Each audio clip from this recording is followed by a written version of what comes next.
stardust pouring from your eyes. It's no mistake, you are perfect, you are perfect in my mind.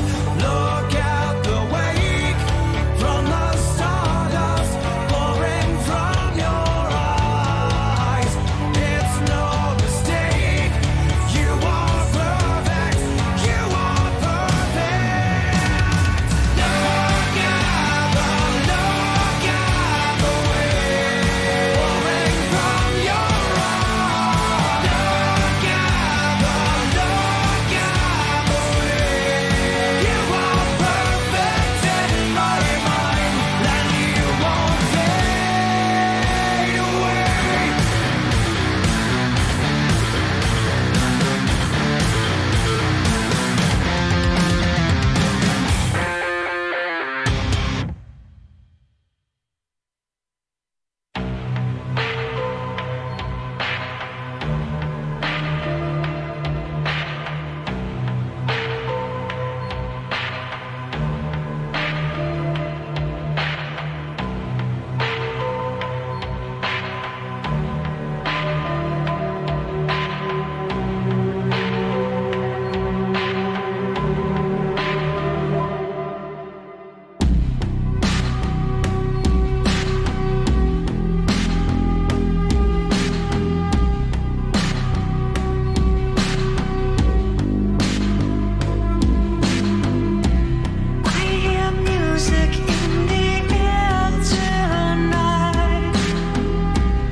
Mothers ventured out. Don't cry when lanterns fade. Soon we'll be awakened. But it breaks my heart to say no one will save you now.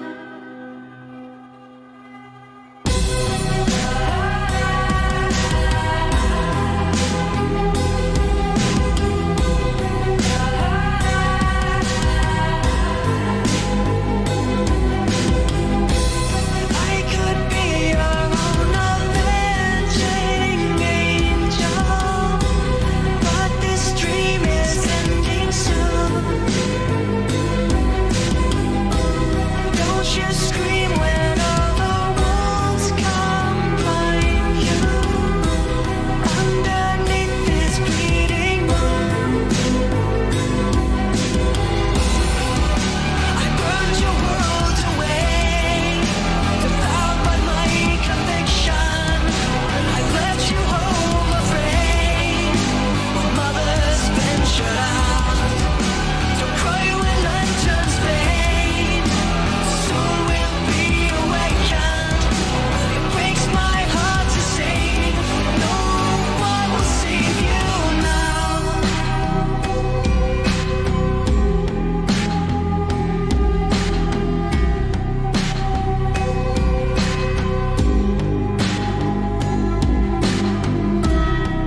Good bugging morning, everybody. Let me go through some people. P. Fletch, former ghost, the Nightbot. And I can actually change this because this is just way over. Brad Burns, former ghost, High Noon, EDM, Gokai Silver, Jacob, Bloodtoker, Kuzan, Mr. Kerwin, Gary, Gabriel Sunny, American Gadfly. Good morning. It's way too warm in here. Shoulders. You guys get shoulders today. A little pink blanket. Or pink. I don't know my colors today. It's a Monday. And let's see how much I fucked up my coffee. Sisu, good morning. Behemoth 666. Well, hello. One second. I'm going to change that thing. I'm going to do it live because that's how I roll. I don't know what to make the goal because I'm a bad person. Oh, let's see here. Donation goals. Oh no, at this point the one that I actually kind of need is completely done. Done and over with. So I'm just gonna make it something retarded. Gaffly says, I'm miserable, Vamp. Women piss me off. Oh boy, do I have the article for you. The shelves are up. It's been a long road. But the road to freedom was finally trudged. Was it worth the wait? Well, as you can see, they're covered in shit now, so. I hope your day's going well. Thus far, I can't really complain too much, to be completely honest with you. Now, I will pull the chat to see what should I make this, because at this point, it's completely and utterly unnecessary. So, I'll hold off. Well, shit.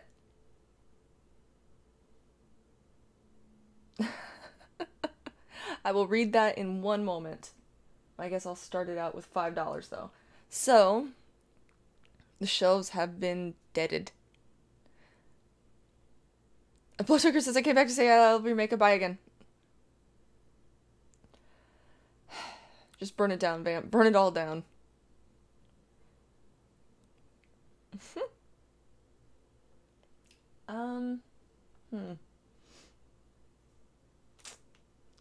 I don't know what to make this. I'm just kind of at a complete loss, and you guys are no help. No like shelves go back to totes. No. Fuck no. I am not going back to totes. The totes already have probably enough in them. Oh, I know what I'm gonna make it.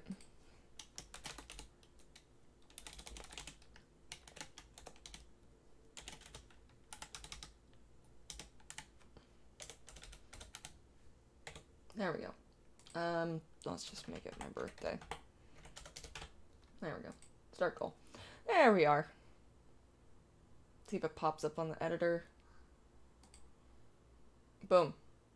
SPF 100 or SPF 1000. There we are. And Gokai Silver donated 5. Bloodtucker ordered us to tell you that your hair looks great and your eyeshadow is on point. Well, thank you. I appreciate it. William says bread. I have bread in the kitchen already. That is pointless. That is more pointless than SPF 1000. Because SPF really just stops working after a little bit. Okay, so I was on Twitter this morning. And I see Sofane had quote tweeted something.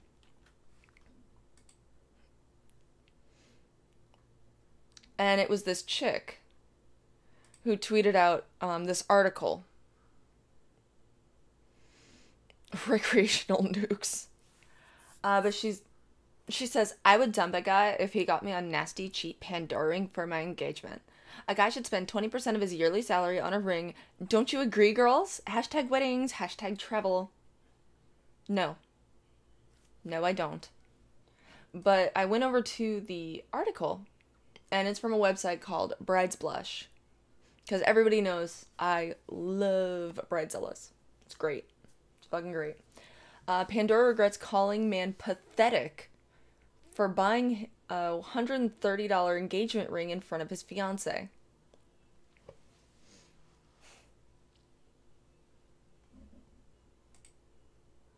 Klopski says, if I get married, the bitch is getting a gummy ring. The symbol of never-ending love between two people has become an engagement ring. And these come at a pretty hefty price. Many men and women find themselves under a huge amount of pressure to buy the perfect ring for their significant other. But not everyone has the ability to shell out thousands of dollars on these bands. And that's okay. Unfortunately, not everyone seems to think so. And one couple found this out for themselves when a Pandora employee humiliated them over their ring choice. Not wanting to let the woman get away with it, Ariel posted about her and Quinn's experience online, and it went viral that even Pandora felt the need to respond.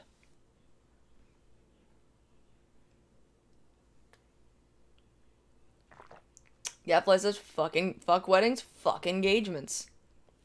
God damn, who hurt you?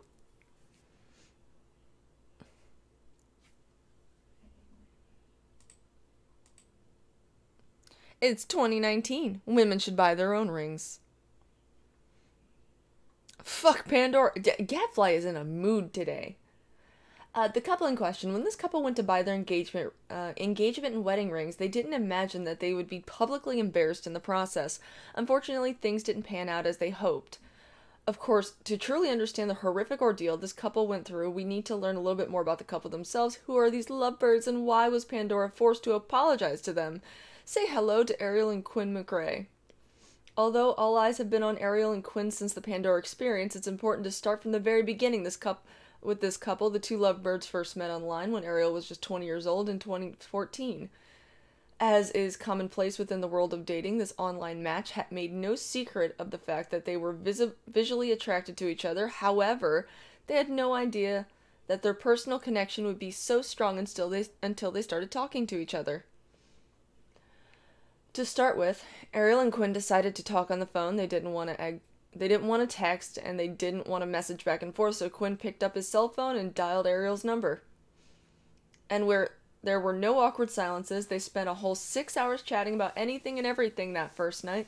The next day, they were both eager to continue their conversation, and they spent another 6 hours on the phone to each other. The two youngsters knew they had a special connection, and they could tell as much as through their lengthy phone exchanges, so they made plans to go on a date. At the time, the two lovebirds lived an hour away from each other, and that wasn't going to stop them from meeting in person. Quinn drove an hour to Ariel's house, picked her up, because he wanted nothing more than to be in her company. Good morning, Adrian. Quinn and Ariel knew enough about each other to know that they had similar hobbies and interests. Because of this, Ariel knew that she didn't have to pretend to be someone she wasn't on the date. Instead of dressing up in fancy dress and donning a pair of heels and that she didn't want to wear, Ariel decided to wear a tacky Christmas sweater, and they went to a restaurant where they learned everything there was to know about each other over chicken wings. As their date progressed, the couple couldn't deny the chemistry between them. They had a burping contest with each other. They drove around the local area singing along to their favorite music in the car. In Ariel's words, I fell in love with him on the first date. Although she had only met him for the first time that night, she knew she had found someone special. In fact, she knew that she had found the man she was gonna marry. Although first dates are often awkward and uncomfortable, it seems as though Ariel and Quinn's first date ignited a fire within them that neither of them wanted to extinguish. They were perfect for each other, and even Ariel confessed. Alright. Let's see here. He proposed. On that day, Ariel and Quinn received everything they wanted. They became husband and wife, and they had the pleasure of saying I do for what they hoped to be the first and only time in their lives. Although they couldn't have asked for anything more for their wedding day, Ariel couldn't keep quiet about something that had spoiled the mood slightly. This event occurred when the couple went to a local Pandora store to buy their engagement rings and their wedding rings. In fact, Ariel knew that she had to share her experience with the world of social media. She couldn't let the company get away with the way they had treated her and her fiancé, and she couldn't understand why the employee was calling them out for their actions. That's because when Ariel and Quinn went to buy their rings, they were publicly humiliated by the woman behind the counter in Pandora. However, they have since proved that their love is much stronger than these comments. Holy shit. Okay. Like many young couples, Ariel and Quinn had little money to their name when they decided to get married. They were struggling to get by, and they had just enough money to pay their bills and put food on the table. Because of this, they knew they wouldn't be able to afford expensive wedding rings. However, they also knew for a fact they couldn't wait to get married any longer, so they didn't care about how much the rings cost. There were so many different ways to get married, from expensive destination weddings to on tropical beaches, blah blah blah blah blah. As far as cheaper options go, eloping had been around since time... God damn. Ariel and Quinn knew Ariel had a heart set on a pear-shaped ring set, so he worked extra hard to scrap the money together to buy these beautiful rings. In the end, he just couldn't manage the hefty price tag, so the couple went to their local Pandora store to buy different engagement and wedding rings. He was able to splash out on a $130 ring set made from sterling silver and cubic zirconia, but he wanted to make sure that Ariel was happy with the cheaper alternative. Ariel was more than happy with the rings. She couldn't wait for her husband-to-be to slide them on her ring finger. However, their happy moment was quickly dashed when the store clerk in Pandora humiliated them in front of everyone. The employee turned to speak to another worker behind the counter and said something to the two lovebirds we'll never forget. Y'all, can you believe that some men get these engagement rings? How pathetic. As the employee said this, Ariel watched Quinn's face fall. Ariel couldn't believe what she had just heard. She couldn't fathom why someone would be so cruel to people they didn't know, and already knew that her husband-to-be felt bad and he couldn't afford the more expensive set of rings, and he felt like a failure.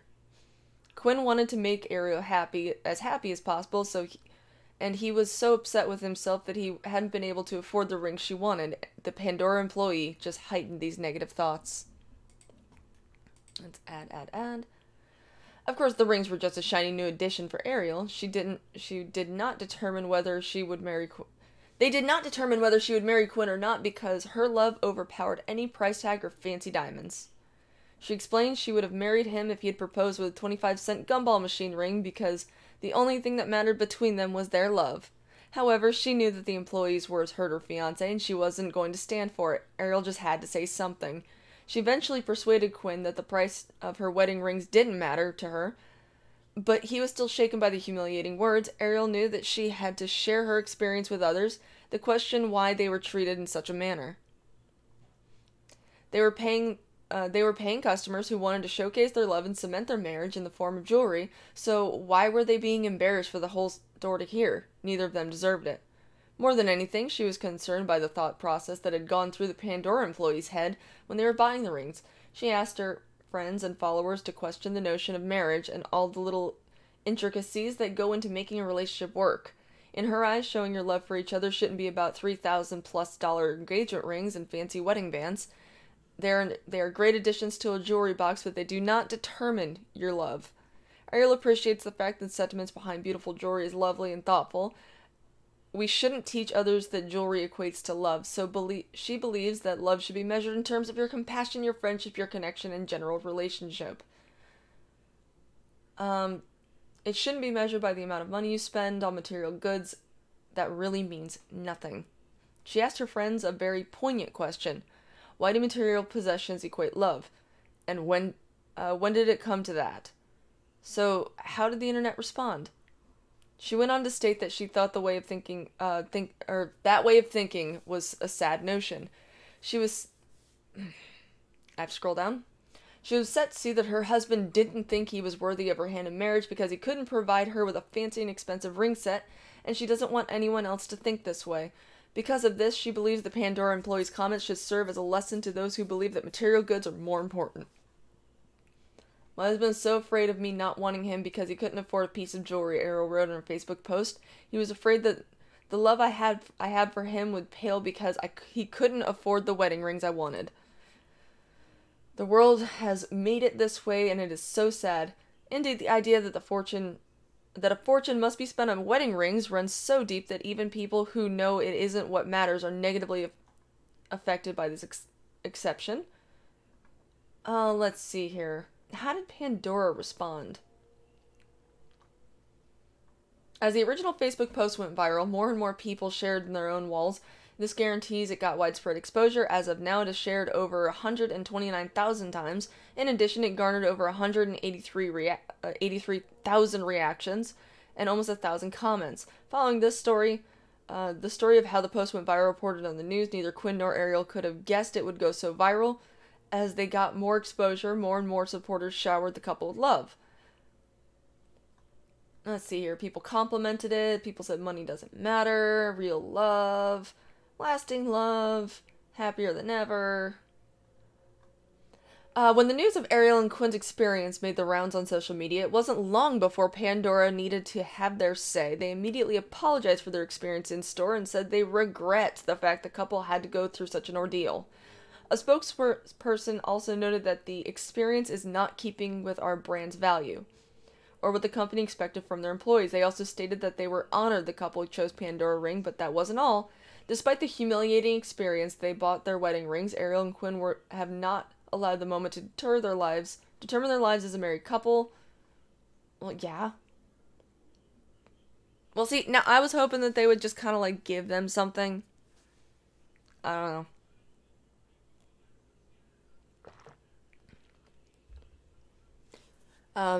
People actually says, well, I would have told the Pandora clerk, well, every kiss begins with K, and then left the store. People asking people how they good. Stop chat, she's gonna look at us again. You're not wrong. Let's see here. I bet the bitch behind the counter was still single, and no one would buy her a $130 ring. Ooh, nothing says love like headers for 454 SS. I hope they both get syphilis. God damn, Gadfly, what's wrong with you? What is wrong? Who hurt you? Jesus Christ. I should have walked out and gone somewhere else. They should have walked out and gone somewhere else. I want to know who hurt Gadfly. He is so angry today.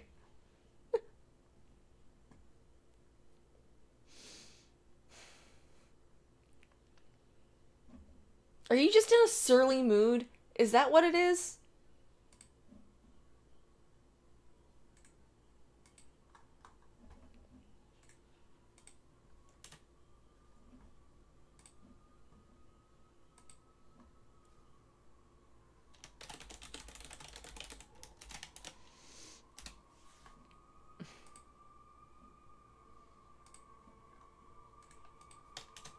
There we go. Holy shit. Those are some sirens. Women, enough said. Jesus Christ. It was Blossom. Alright, we're blaming Blossom. Gadfly is still mad about Game of Thrones, Vamp. Oh. God, I hope not. I would have planted evidence. They were dealing in blood diamonds.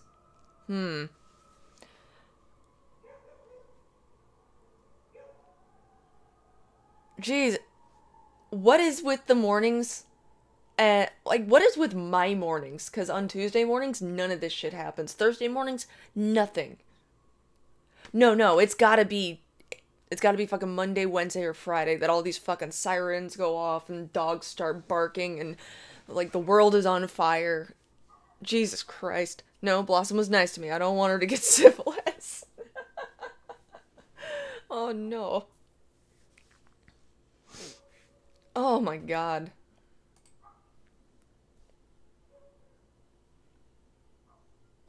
Wait, what?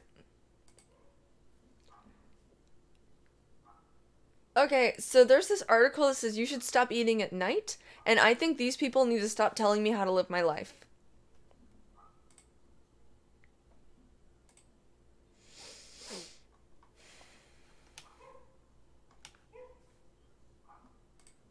As Jerry Seinfeld once demanded incredulously of his elderly parents who eats dinner at 4:30, it was a joke in the 1990s when an early dinner became laughable to people who mattered.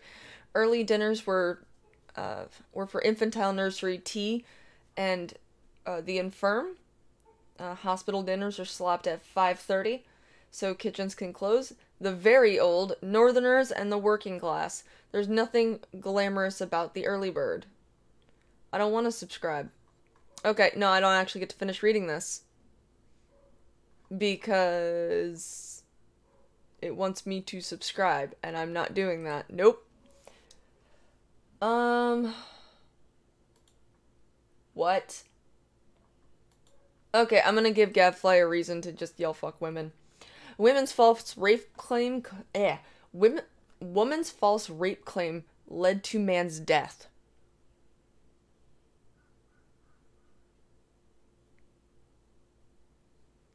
Don't ask me questions for chats that aren't mine, please. Because you're obviously not blocked since you can comment here. Mondays, Wednesdays, and Fridays must like to annoy you. No shit.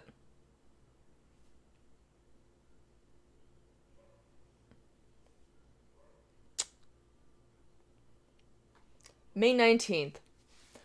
A false report of a brutal sexual assault set off a bizarre chain of events that ended last week in the self-defense killing of a Florida man, according to police. The fatal set of circumstances began with Brittany Sorey, a 30-year-old mother of 5, last month contacted police to report she had been sexually assaulted in her apartment in Largo, a town outside of Tampa. Sorey, pictured at right, alleged a Hispanic man forced his way into her residence and battered her and vaginally penetrated her with a broken broom handle and a box cutter. She repeated this claim when later re-interviewed by detectives.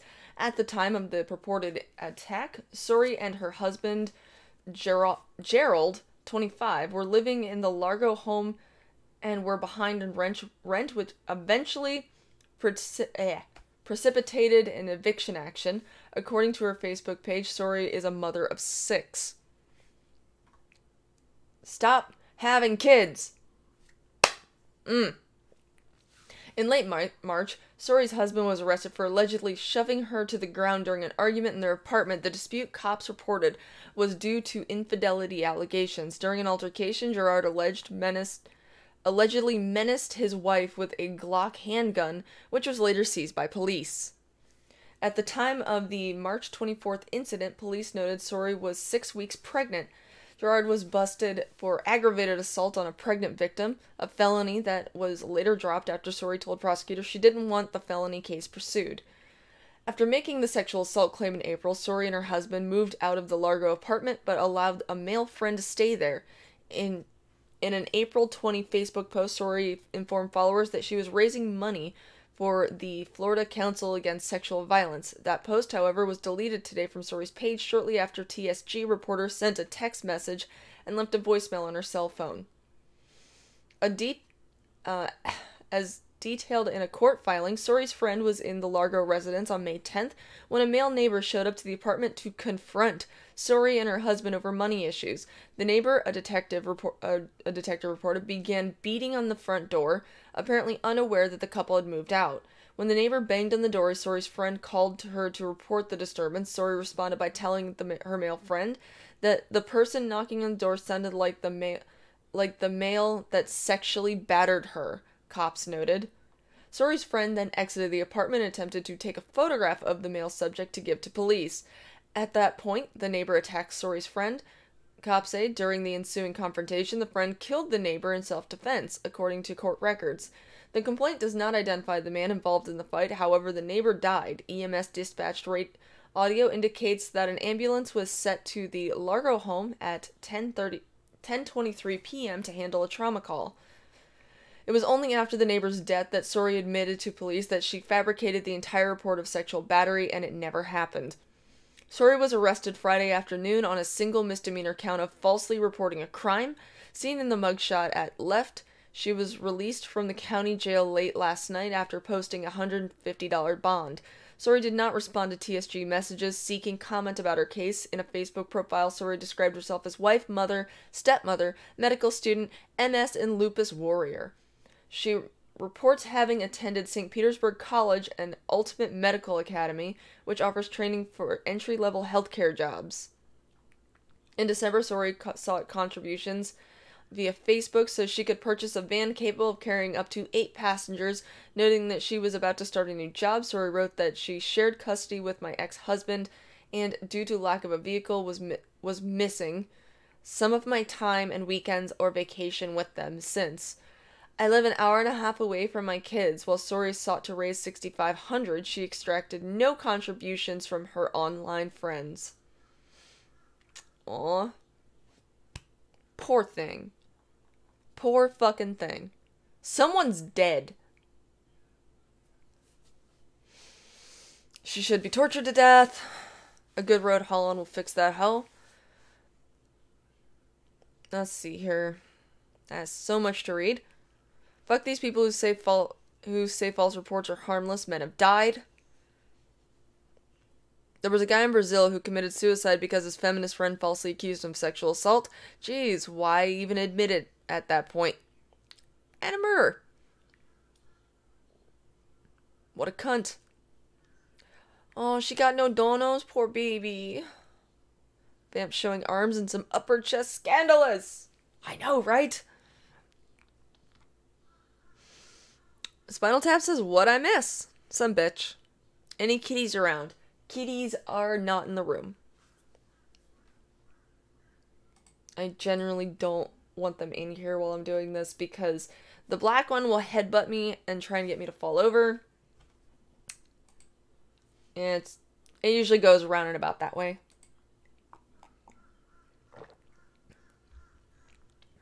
Okay. Wait. I don't need that to play. What the fuck? Okay. Well, transgender woman whose assault was captured on video fatally shot Saturday. It's gonna be a great Monday. A transgender woman whose April assault in Dallas parking lot went viral was shot and killed Saturday morning, police say. Dallas police say they found Malaysia.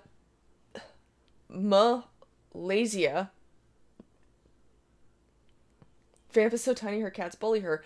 Not wrong.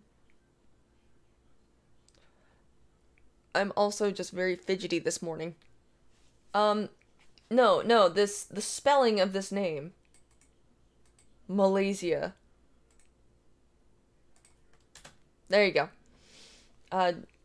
Malaysia Booker, 23, dead of apparent gunshot wound on the 2700 block of Valley Glen Drive around 6:40 a.m. Saturday.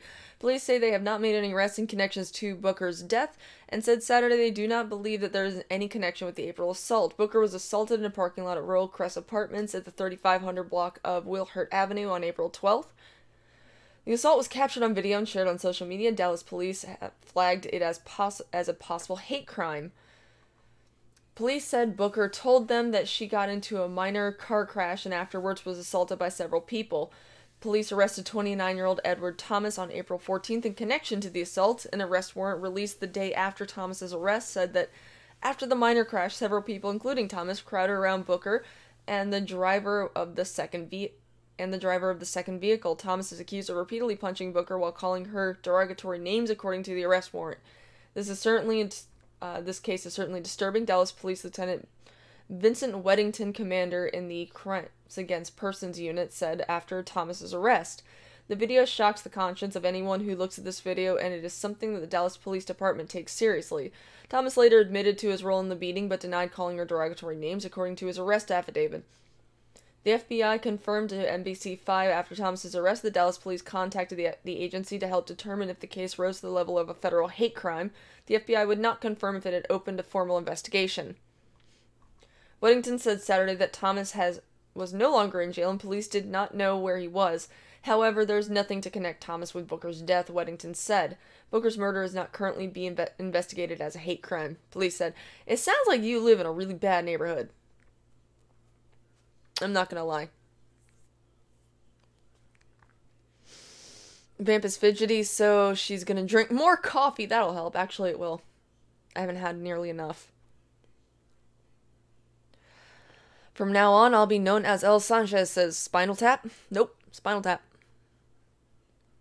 A transgender woman just assaulted a girl in with a hammer in the UK. Holy shit.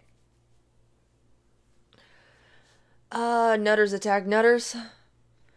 You heard it here first, folks. Nope. His name is Spinal Tap.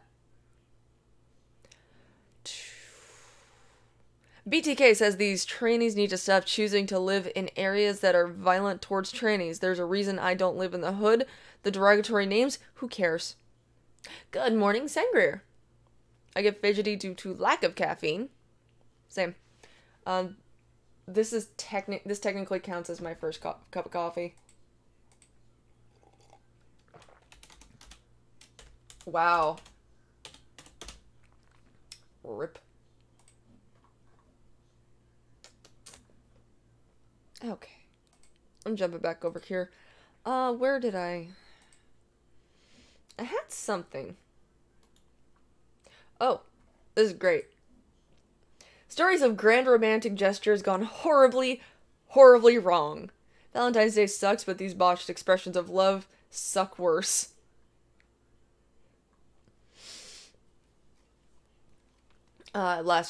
During Friday's show, Ian reminded me how great Vice is for finding really cringeworthy articles.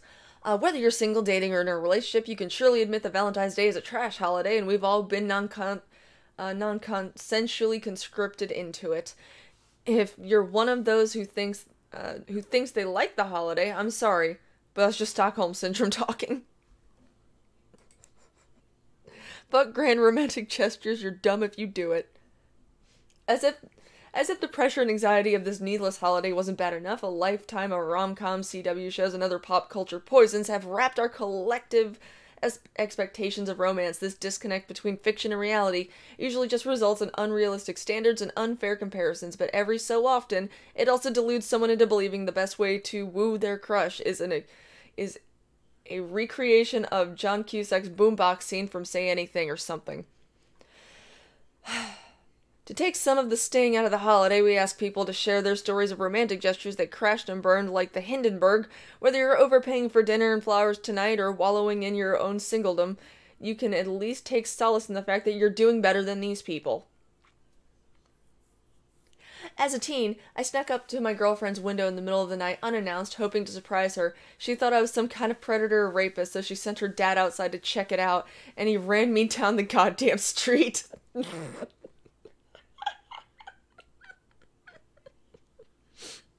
Night, Snooky. That's what you get for being creepy.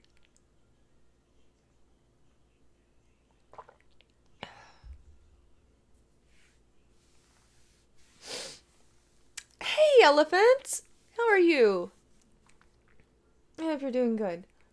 Okay, next one. That was from Calvin in Grand Rapids, Michigan. Next one is... We had only been together a couple of months, and things were kind of rocky. He had been away for the weekend, and I was supposed to pick him up from his return flight. I had the brilliant idea to surprise him at the airport wearing 5-inch heels and this terrible long overcoat and nothing underneath. I thought that would blow him away and reset things to get us back into a good place. I also used car paint to decorate my car window saying, "Welcome home, bozo," and "Welcome back, idiot." Pet names, clearly. I drove to the airport. I had a massive panic attack because I convinced myself I was going to get pulled over for something stupid and then get arrested for prostitution. I made it to the airport and I started to cry because I was so uncomfortable physically and emotionally, so my makeup was running. On top of that, one button on my coat kept popping open. I realized there was no way I could be seen in public in my get-up, so I called him to say I wasn't coming in to greet him and he'd have to meet me out front. He got into the car and kind of liked the decorations, but it was sort of annoyed and super tired and low-key buzzed from drinking on the flight. He saw what I was wearing, and instead of being pumped, he saw this crying girl in a terrible trash outfit. I started yelling at him for drinking on the plane and not appreciating all I'd done for him. We fought the whole ride to his house, and we ultimately broke up in his driveway. I was so mad and sad, but mostly embarrassed as hell, so I went to my mom's house and slept until early morning when I had to get up and do an event photography for my new job. In my emotional state and rush, I forgot to clean my car windows. For some reason, the owner of the company was at this event, and I was such a hot mess and pulled up in my car, "Welcome back, idiot" all over it. The owner had questions. I tried to make it sound funny, but I was but was too sad girl and made it really awkward instead, so he didn't know how to respond and everything was downhill from there. I was not asked to be part of any major event photography gigs after that.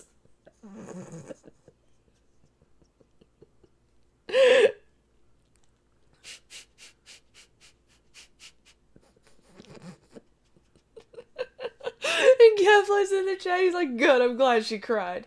That was Rachel from Hershey, Pennsylvania.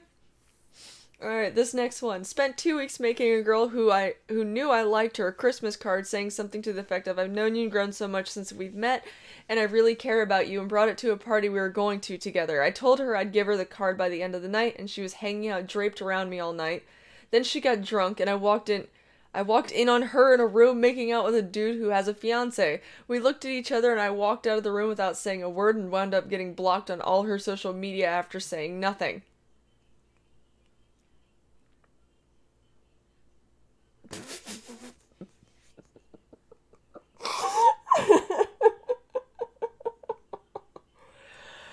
Holy shit. That was from Gary, Denver, Colorado. I met a guy at a party and we hit it off. We hung out for a few weeks, made out, did some mouth stuff and hand stuff, but never went all the way because he didn't have any condoms and wouldn't fuck me without one. I thought it would be a hot gesture to take matters in my own hands, so one night after work I bought a giant box of condoms, drove to his house, and left them in the mail drop in the front door with a note that says, let's get it on. After leaving the package, I went down the street to a bar to meet my friends for a drink. Well, the guy just so happened to be there at the bar with another girl. I felt so dumb, and I distanced myself from the bar to stay out of sight. After a while, I noticed they had left the bar together, knowing they most likely went back to his house, where they'd stumble upon a giant box of condoms in my note. Strangely, I never heard from him again. That's Cat, Phoenix, Arizona.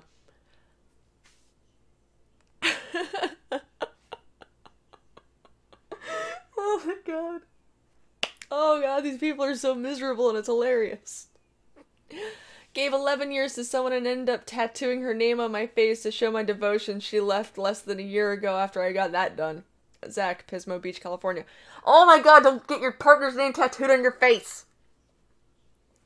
Don't do that. You don't fucking do that. Ruin your face. Who gives a shit? You obviously don't.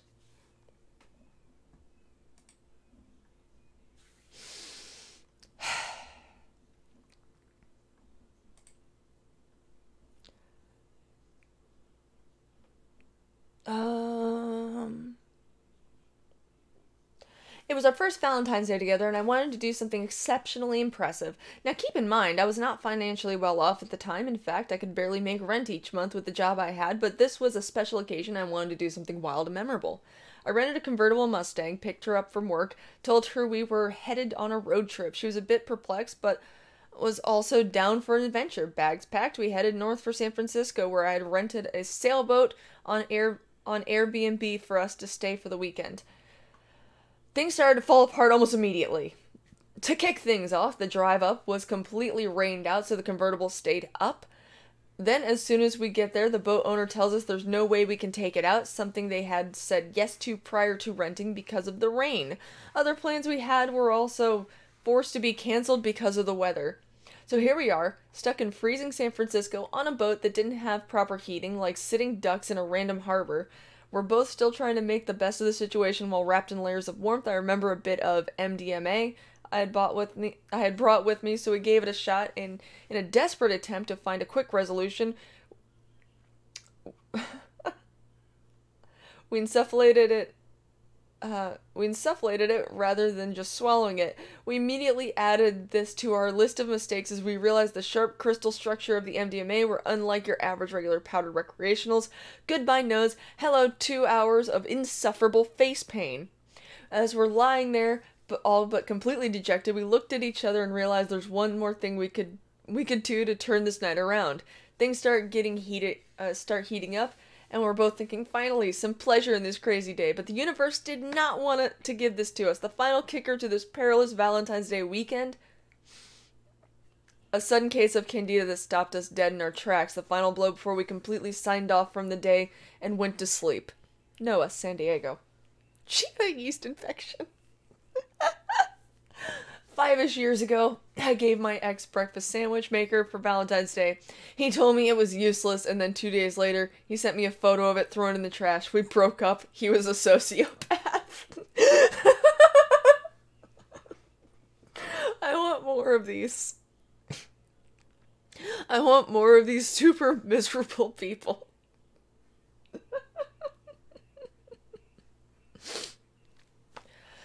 Okay, the BTK for $5 says, time to get a vampire tatted on my deek to signify the relationship I have with vamp. Wait, what's that? Neither of those exist? Huh. I'm free! I know, right? Holy shit.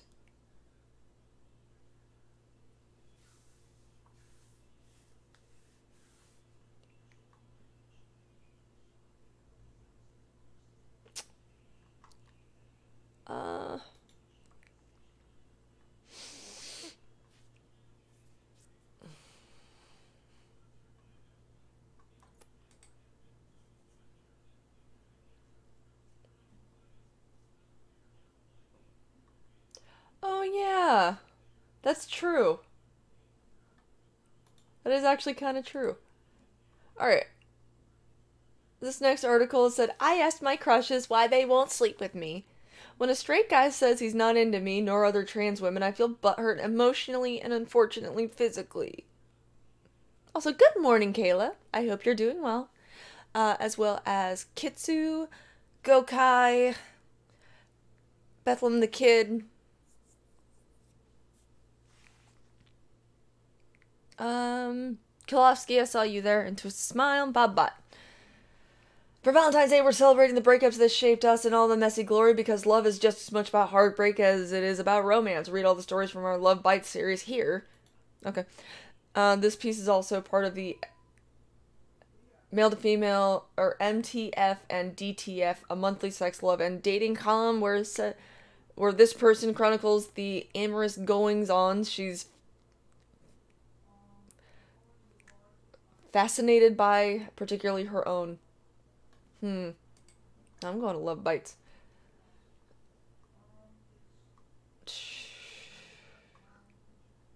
Oh, it's all about breakups. It's not nearly as hilarious. I'm single this Valentine's Day and I feel like shit. I feel undesirable and I feel powerless to change that. Most of all, I want to know why the guys I crush on, namely cis, straight men, 20-somethings, won't fuck me. So I slide into the only thing I could, their DMs. My friend warned me about writing this column on why my crushes won't crush me back. They said the guys I like won't fuck me because they're straight. He's, into women. They said the transphobia as thinly veiled as a penis in a lambskin condom. My friends were implying that heterosexuality is male attraction to women, and I don't make the cut.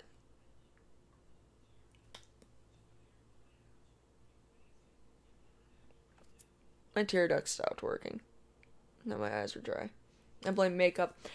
Explanations of sexual desire as a box of chocolates rang from dusty old white men and to contemporary critical theorists. Freud attributes sexual attraction to damage caused by parents, while Darwin explains it is determined by traits competitive in the race to reproduction. Psychiatric and postcoital thinker Franz Fanon and black feminist scholar Hortense Spillers argue that desire is shaped by broader social forces like colonialism and legacy of chattel slavery, respectively.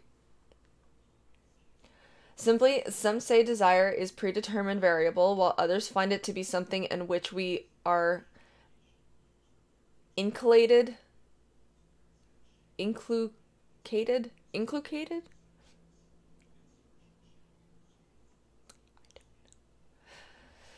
But we also know that desire is flexible. For example, trans girls, and more broadly trans people, sexual attractions often change after starting transition. And when studies support the obvious, that most cis people, queer and straight alike, wouldn't date trans folks, I'm left wondering what it would take for someone to want to fuck me. BTK for 2. If she made the cut, she'd make the cut. Oof. Not wrong. To be clear, whatever the indecipherable mechanics of male lust may be, It's not that boys as a category won't fuck me. Grindr begs to differ. Rather, it's that I, along with many other trans girls, are quickly to label guys who openly and eagerly desire us as chasers, a pejorative, used for suitors who see trans women as part-time kink or full-time game. So I quickly write off these sexual solicitors. Instead, I thirst for boys who've only ever chased cis girls, and these guys who won't fuck me. Wait. Wait a minute. Hold up. Stop. So you have a dating pool. But that's not good enough. Is that what I'm hearing? Chat, is that what I'm hearing?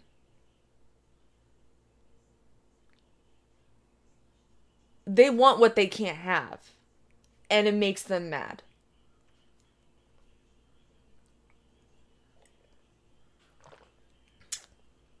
I need liquor in this.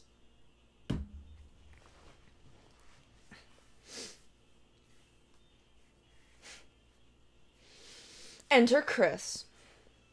He's tall and witty. The kind of guy with a punchable smile. A punchable smile? I've crushed on this boy, whom I've also happened to room with in college for the better part of 5 years. We're good friends, so much so we used to pee into a mason jar and pour it out the dorm window to avoid braving the communal bathroom. We've shared more bodily fluids from friendship than from sex. But we have exchanged more flirtatious than your run-of-the-mill bumble date.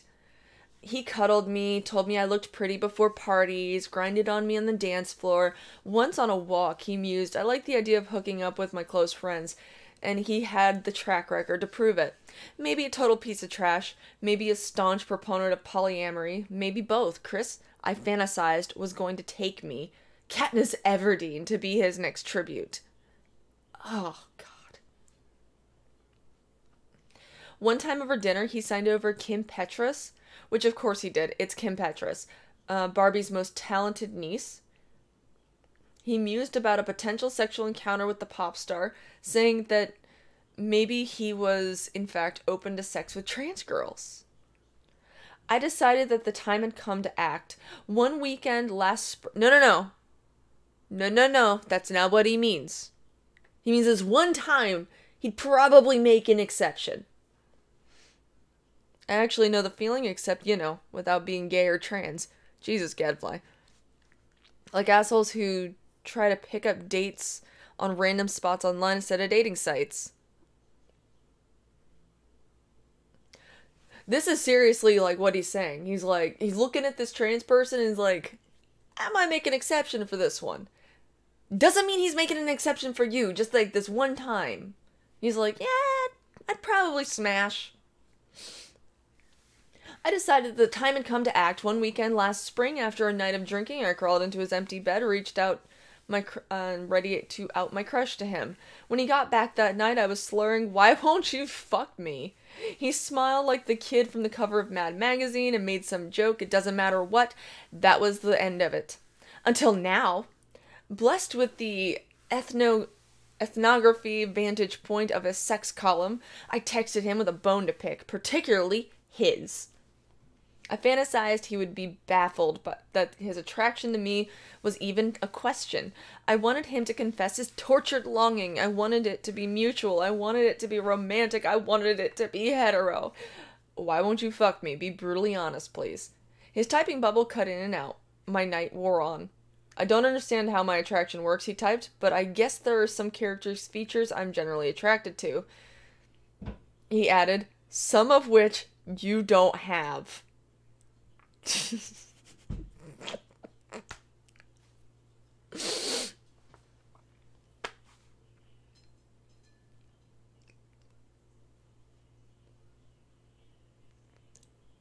Damn.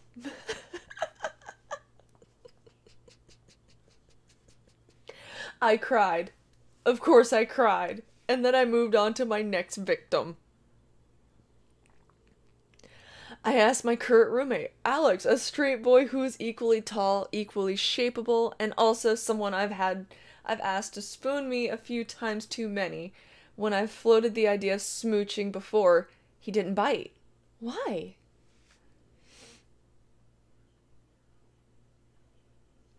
It's just not something I can put my finger on. He's talking about the reason he won't bang me, and it plainly reads to be as my anus. I can't list things that come to mind. Do it. I bit, biting my tongue from slipping. Wait, don't. He brushed my snarl aside, continuing with his original thought, but that doesn't mean that's actually why I wouldn't hook up with you. It's because you're trans, some friends I know might chime in right now. I told you so. My thoughts on that matter? Sure. It might be that. Or my stretch marks, my misplaced moles, and every other shred of evidence of being a living, breathing female? I would scold any other trans girl for jumping to the fact of transness as the cause for rejection, but for me, the trans card feels like it is the only one in my deck. While when a straight guy says he's not into me, nor other trans women, I feel butthurt emotionally and unfortunately not physically. Smart girls would just walk away and actually find someone who's into them. My desire is just as biased as these men. I don't want to find others, I want them. You can't always get what you want. I may come off as a bit aggressive, posing the question, why won't you fuck me? It may even sound like I feel a bit entitled to their desire. Wouldn't it be lovely to have fucking be a human right? Alas, it's not, and it cannot be. Desire is not enforceable, nor can it conform to our politics. Some feminists might diagnose these guys' desire with a bad case of transphobia and probably all sorts of other social biases. I mean, it would be pretty cool if Trans 101 was the new Viagra. If hashtag trans is beautiful could be a command and not an affirmation. But the idea that not desiring trans women is transphobic mistakes desire for rationality.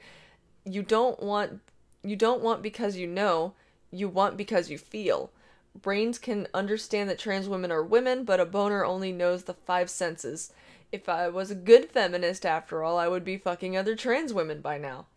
I sympathize with Alex and Chris. I said I like guys over 6 feet who have stubble here and there and know their way around the philosophy section of a bookstore, but when I press on that desire, Reed have to actually spend time with the dreadful self-important delegates, that kind of man, it falls apart. Although scaffolded by the valorization of certain bodies over others, at the end of it all, nothing undergirds the desire besides the desire itself. Alex and Chris and I make clear and slipperiness of arousal. They can't really explain why they're not into me. Even when they grasp for solid answers, their desire vaporizes into a diffuse cloud of uncertainty, and I didn't want Alex or Chris to tell me why they would try to fuck me. That they would change their desire. I don't want to live in a world that has Valentine's sweetheart candies that read, "Be mine because I'm an ally." That's the trouble with sexual desire. It is what it is, but it is also engineered by a social world. God damn, it's like I'm talking with a mouthful of cotton. Celebrate your sexuality as a sex-positive folks might cheer, but don't you dare forget that your wanting is violent all the way down. Critical feminists would advise idealized romance encourages relishing the former while side-eyeing the latter. I want to be straight as an arrow, but my transness doesn't quite square with that. I already changed to be a woman. I shouldn't have to, and frankly cannot change straight men. I feel I'm failing at the game of heterosexuality when actual heterosexuality is failing me. Agagen clipping the shit out of Vamp right now. Please no.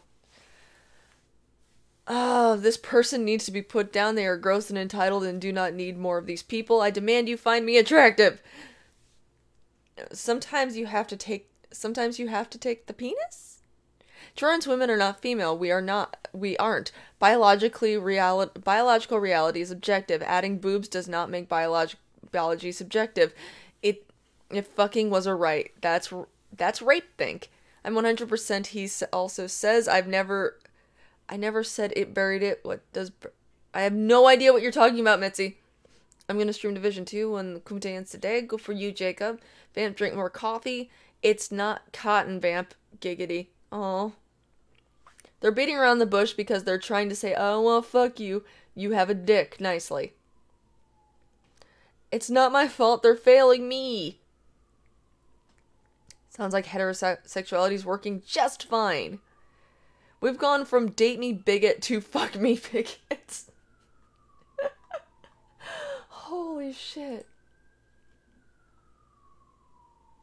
Oh no, someone called the police. Oh no.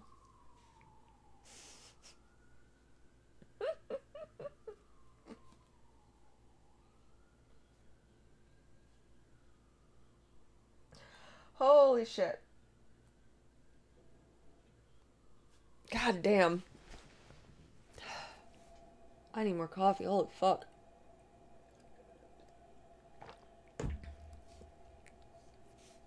What'd you do this time, Vam? I didn't do nothing. I'm a good girl. In the future, we will be locked up for not fucking trans people. We have no rights. We have rights. Oh, here's... Where is it? Where is it?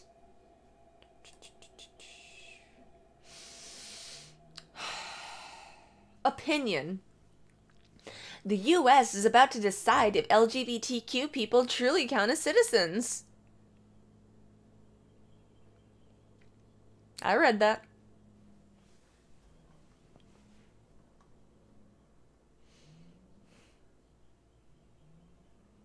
The first time I walked in the Boston Pride Parade was as early in my first campaign for Congress.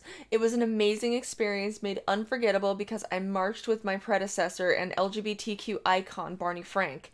After a few paces we walked, spectators would jump over barriers to shake Congressman Frank's hand and offer a few quick words of gratitude. Congressman, thank you. You've changed my life. That day I received an extraordinary message from a man leaving elected office after decades of service to me. Someone hoping to begin his own in the eyes of our government. Everyone should count.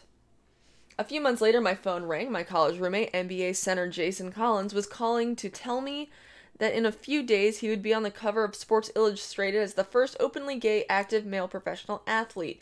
He also wanted to march with me and Congressman Frank in the next Pride Parade, so in June 2013, a retired gay Jewish member of Congress, a 7-foot-tall black NBA star, and a red-headed straight Catholic politician walked into the Boylston Street to march with thousands of people in a scene our forefathers couldn't possibly have imagined. Yeah, I bet. The founding documents of the United States of America include the words, all men are created equal, and the threshold above the door of the High Court in our country is engraved with the words equal justice under law. But this country's enduring failure is that those words have only been guaranteed to straight, rich, white, Protestant men for the majority of our history. Protestant. What? The Catholics fled England because of Protestant persecution.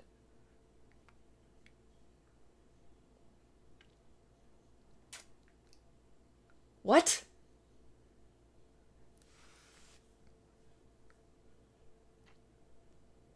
My head.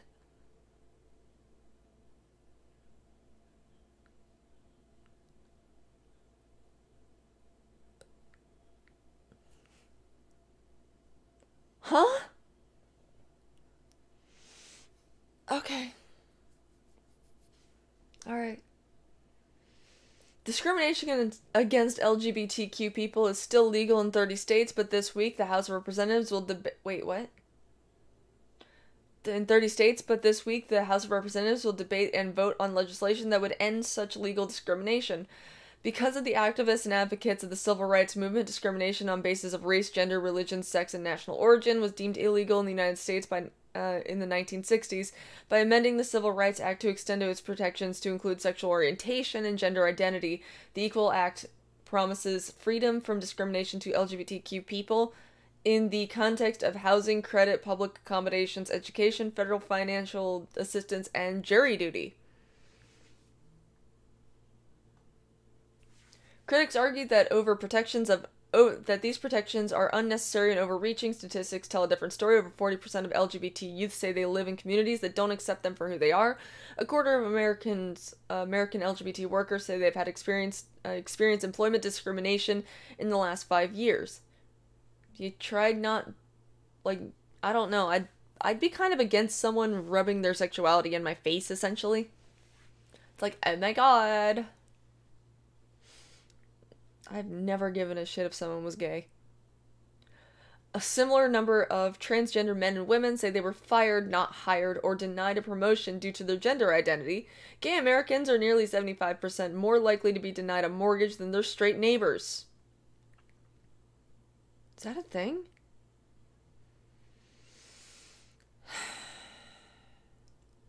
Stories bear those statistics out. Amy Steffens, for instance, was fired from her job at a funeral home last year because she is transgender and bravely chose to live true and free. Also last year, a 9-year-old in Denver killed himself after he was relentlessly bullied for being gay. How is a 9-year-old gay? How?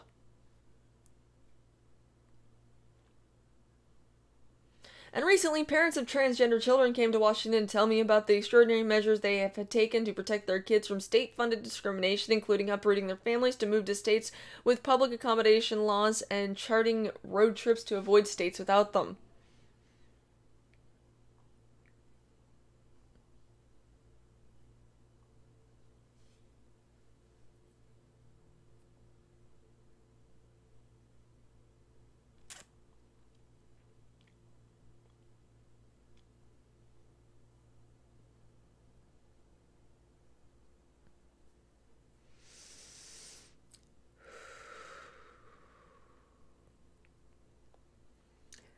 If passed, the Equality Act would ensure that no Americans could be fired because of the hand they held on the way down the aisle. No transgender American tenants could be evicted from their home because of their identity. No LGBTQ Americans could be denied service at a bakery because of the owner feels uncomfortable about the names written on the cake. And no transgender American could be dismissed as jurors because an attorney or prosecutor believes their gender identity renders them biased. In a country still grappling with its original sin of slavery and the systematic silencing of women under an administration that still actively imposes a Muslim ban, we know that the Equality Act by itself will not fulfill the promise of lived and legal equality. But we find urgency in the LGBTQ Americans who have been asked to be patient for too long because every single day that we fail to live up to the ideals and values that define this American experiment is a day we know we must be better.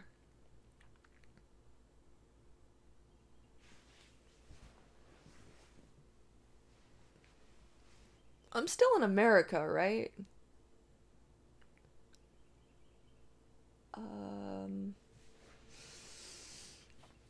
This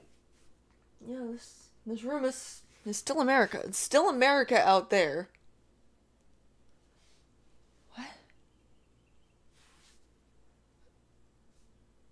Huh?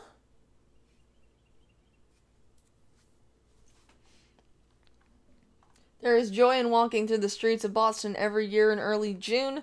To my left and right are people who live in a country that has routinely deemed them unworthy of protection.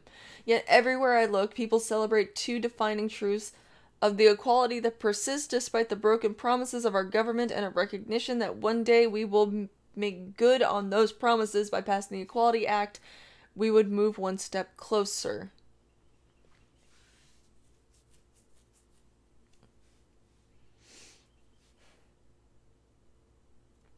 What is chat saying? The kid's mom, I guess. When I was 9, I was watching damn cartoons. I was jerking off at 8. I think you're a little off, Kilo. Sexuality and ideologies are like pennies. It's okay to be proud, but wave it around in public and don't shove it down my child's throat. Strange how feminists don't rise up and how trans competing about biological girls would destroy female sports. 9-year-olds should be able to vote and drive. Stop oppressing children. Shit, I got caught making out with the girl next door when I was 7. Damn, Gadfly. Your woman trouble start early. Wait, getting out of jury duty is a good thing. And there's no Muslim ban. I think Vamp got transported to Cookie Land.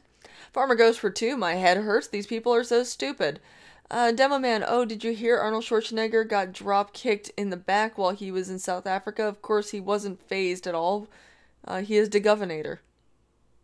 I've never been to jury duty. I still have my parents' address on my license, and I have a buddy at the courthouse that just tosses my summons in the trash. Arnold should have curb stomped that dumbass.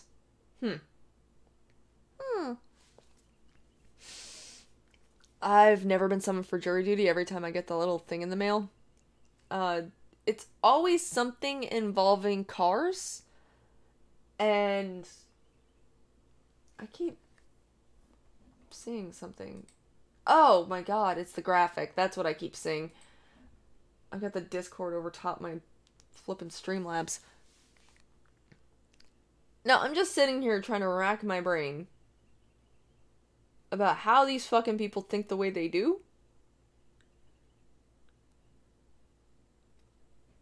You can try the Streamlabs link. That's in the description if you're really like intent on doing that. It's probably the easiest and quickest way. Let me see here. Okay. Yeah, my brain broke. When you get paid to not work, you get dumb shit like this. I can't be summoned for like 90% of trials. I've been shot at, stabbed, hit by cars, been assaulted. Life hates me, but I don't have to go to jury duty, so win-win. Hey, there you go. Done jury duty before, was one of the understudy jurors, which meant I literally sat in a room for 3 days. That sounds boring.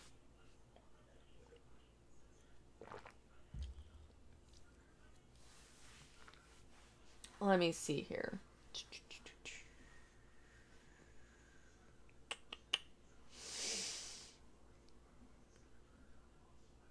I'm going back to this.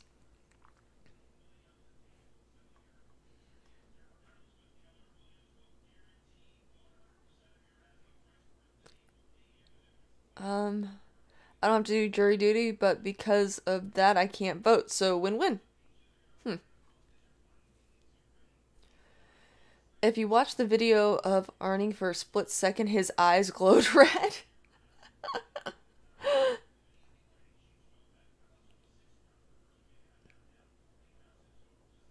Jesus Christ.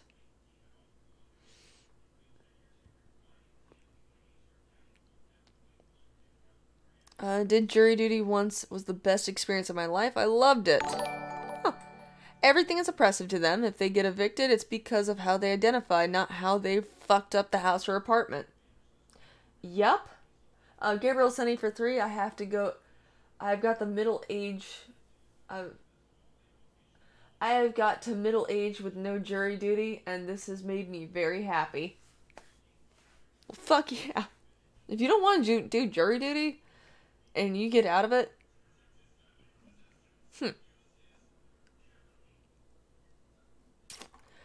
Presenting as non-binary changed my dating life completely. God, I want to get to actual news on Wednesday. There I was again, 6 outfits down, an emptied wardrobe, a tired and out-of-vice roommate, and an impending date that I was getting ever closer to being, sorry, I'm running 5 minutes late, traffic X, for time was running out, and I was filled with uncertainty. They couldn't possibly find you hot in that dress. You weren't wearing expensive makeup in your Tinder photos, so you can't wear it now. Maybe he swiped right on the photo where you're looking more masculine. Your life isn't a 2000s rom-com. Just pick an outfit and go have an average time.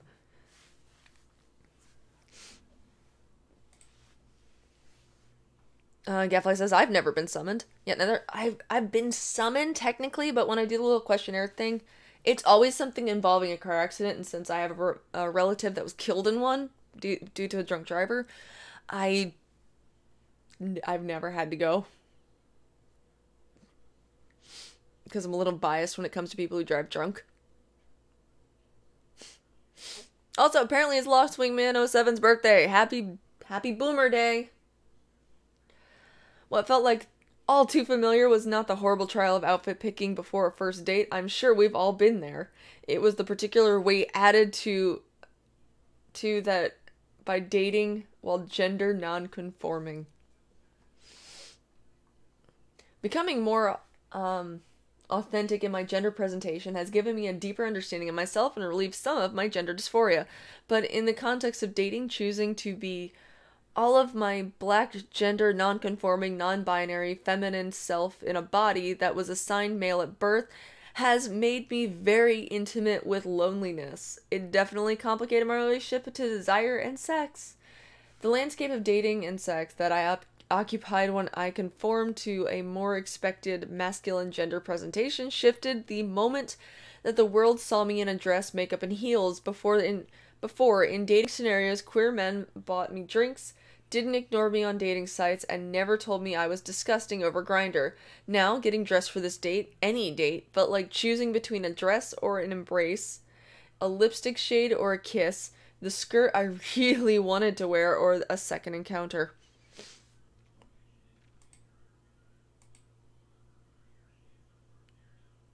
Hi Noon, since you're looking for news, I learned quickly that being desired was conditional. If I strayed too far from gender expectations, my experience of dating would severely change.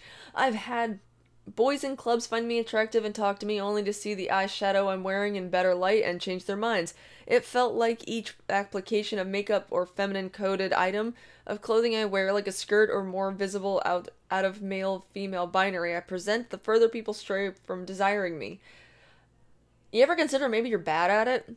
It's like, look, dude, I was totally gonna fuck you. But that eyeshadow, though. After tearing apart my closet that one night, I tried to ignore that feeling and chose my full self, pushing aside the question about desire and gender that made me, hey, sorry, 30 minutes late, cat threw up on my shirt, lol.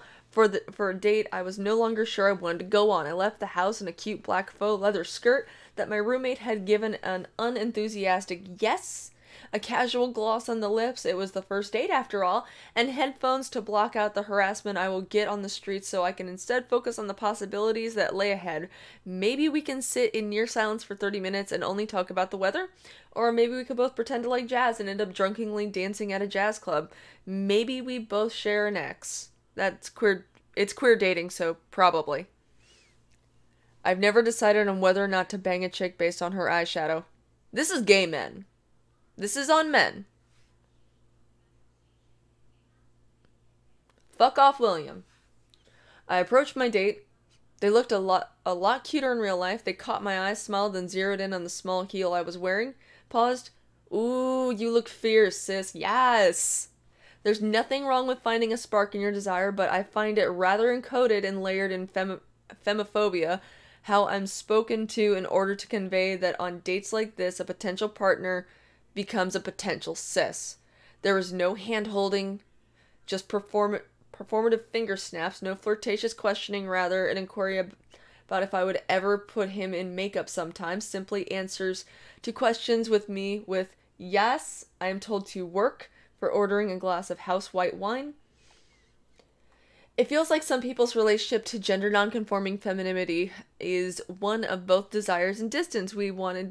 So basically, he found somebody that just said, yes, queen slay. It feels like some people's relationship to gender non-conforming femininity is one of both desires and distance. We are wanted in clubs, on high podiums, in high heels, in our fabulousness to entertain, performance to be fierce, death drop to be a sister. I find though that we are rarely considered romantic or sexual prospects in our normality, in our boredom, in our softness, in our mundanity. Is that a word? Is that even a word? A daylight hand in hand. When you declare you are outside of the binary, it can leave you feeling like you are also outside of the sexual plausibility. I have heard LGBTQ people discuss the culture on Grindr and dating apps as it relates to no femmes, which is a common trope among gay men on apps, but those conversations often stop short of addressing sex with people who are not male or female. Gender non-conforming identities have existed throughout history, but the language surrounding the desired sex stems from a binary gender thinking, blah. It doesn't exist. You're androgynous. Stop it. What happened to androgyny?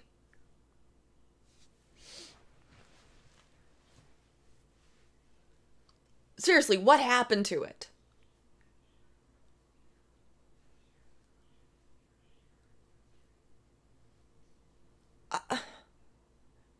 Like, why do you have to call it non-binary at this point? Why can't you say, I'm androgynous, I can pass as male and female? Why is that not a... Why can't that be a thing? Former Ghost for 5, slamming my head into a wall hurts less than this. What the hell is wrong with these people? How do they function?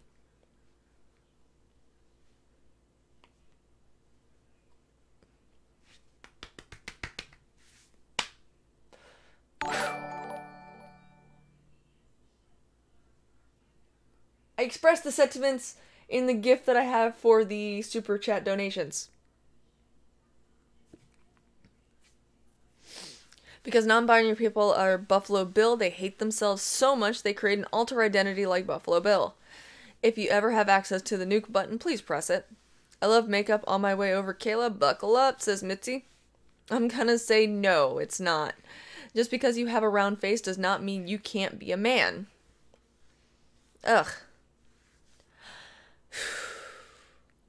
I miss those days. Can anyone point me into that direct? Like, when did it not okay to be called, or to call, like, somewhat masculine chicks tomboys, and people who like to wear both men and women's clothing androgynous? When did that stop being a thing? What year did that happen, and did I miss it? Was I working? Was I busy? Was I busy with life that I was not entrenched in this stupid identity politics bullshit? If you're a dude and you want to wear makeup and look like a chick, do it. I don't fucking care. Adults, if you're an adult, I don't really give too much of a shit what you do, as long as you don't hurt anybody. My gay best friend functions. He isn't insane. He's relatively normal. That's coming from Former Ghost, because non-binary sounds more special. Maybe it's because they can't spell androgynous. That could also be it. Holy fuck. What the hell? Holy fuck. I don't know what the fuck is going on. How?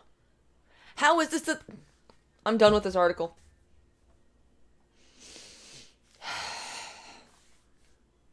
I liked tomboys when I was a teenager, especially the softball players. They had thick thighs and knew how to grip a bat. Smug emoji. Most of them were lesbians. Them thick thighs, though. Hannibal O'Neill says, that's a Scrabble word for you. Hello, Boston. All men should wear lipstick. I wish that was a new trend. Spinal Tap says, put makeup on. Leave me alone, I'm adulting. Not the ones I dated. Oh, I bet not. A lot of athletic girls have the thicker thighs because of the muscles. Non-gay men who dye their hair and wear jewelry are just sad. I don't give a shit. I don't care if a guy dyes his hair. I don't care if he wears jewelry. Just don't act like a faggot. You know what I mean by that.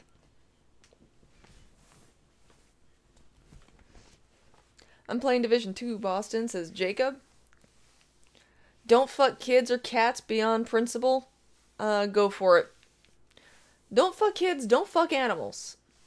We'll put it that way. And then Spinal Tap says, Slay Queen. Hell yeah. What's going on over here? I told my buddy that it's okay to be gay, just not to be a faggot. Generic Thought says, welp. Major difference between gay and faggot. Awkward time for me to pop in. Still so sleepy. That's what you get for staying up late. I went to bed, and I still didn't get enough sleep. What's up, fam? Oh, God. Yeah, this is... what it's like to be labeled a rude black girl. A new report quotes black women on the ways adults assumed they were sexually active at an early age and labeled them as loud, aggressive, and angry or having an attitude problem. Sandra Abram, now 33-year-old lawyer who works in compliance, it was in the first grade when she first came to understand that being black meant something more than color of her skin. She lived in Michigan at the time, and her best friend was a white girl named Kelly.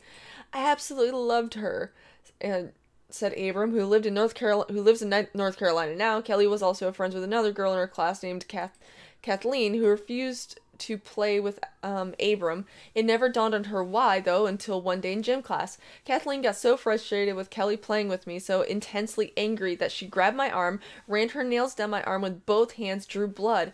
Abram recalled. I screamed at her, and I was like, "What are you doing?" And she was like, "I can't play with you because you're black. I'm trying to get the dirt off you." Jesus Christ! Instead of rushing over to console her, Abram said her teacher didn't react at all. She just ushered the class, stop crying, move on with your day type of thing. It wasn't until I got home I got a lesson from my parents on being black. Abram's eye-opening experience echoes the findings of a new report on adultification bias, in which adults presume black girls as being more adult-like and less innocent than white girls. Released on Wednesday from the Georgetown University Law Center on Poverty and Inequality, building on research released in 2017 that found that adults view black girls as less innocent and needing less protection than their white counterparts. The study illustrates how common this harmful perception is through perspectives of black women and girls themselves. Researchers conducted focus groups in towns and cities across the U.S. in which participants ranged from 12 to more than 60 years old. According to the report, almost all of them said they studied find about adultification bias aligned with their life experience. To participants, in fact, the concept of adultification bias was far from novel. The report authors note to them the question our research team posed about the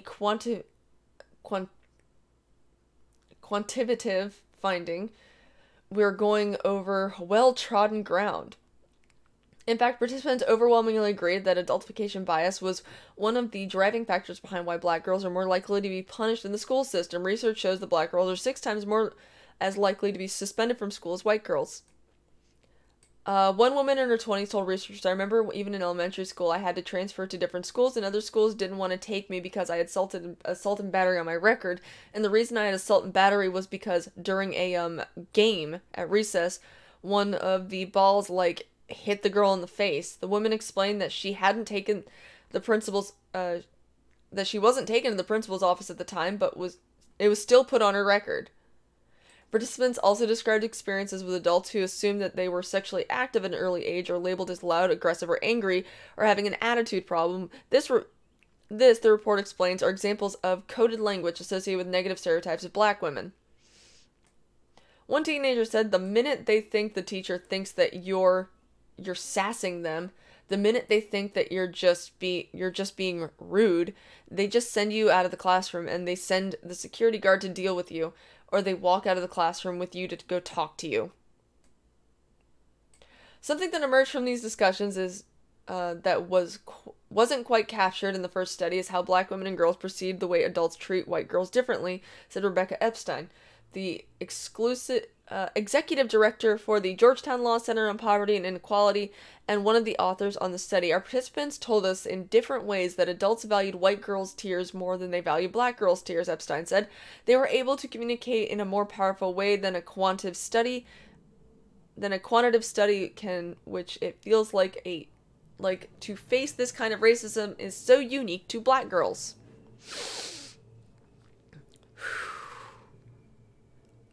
I couldn't help it. The game was hilariously broken. Applause. I didn't... maybe don't assault people. Dodgeball. Who's Jeb? She has assault and battery on her record for playing dodgeball.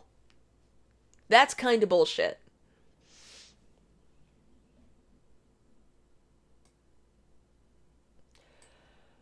What was particularly powerful about this set of data was being able to hear the consistency of these experiences across generations, Epstein said. While black girls in their teens and 20s shared experiences of adultification bias, participants in older groups also recalled with some pain.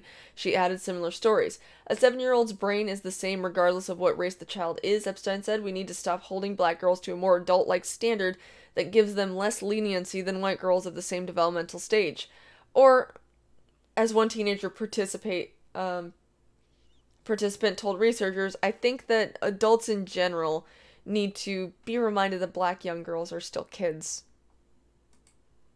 I think all kids are still kids.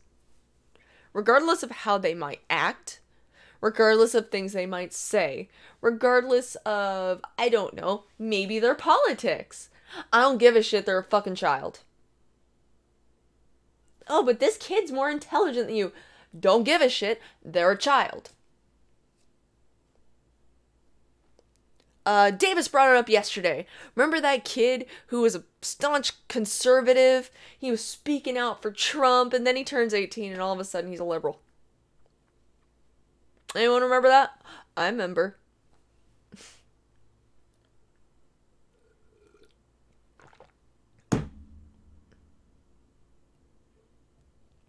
I think it depends on the kid. Don't care. Don't care. They're a fucking child. Yeah, some kids are a little bit more mature than others. Some are smarter than others. Some are smarter than some adults.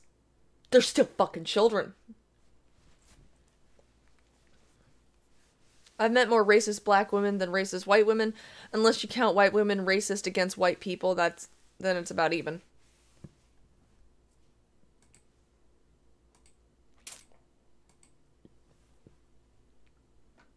Yeah, I don't fucking care. If you're a kid, you're a kid. Like, a lot of times the only exceptions is shit that everyone knows is bad. Yeah, if they do an adult crime, like rape or murder, then yeah, treat them accordingly. But, like, that's in the aspects of, like, committing actual crimes.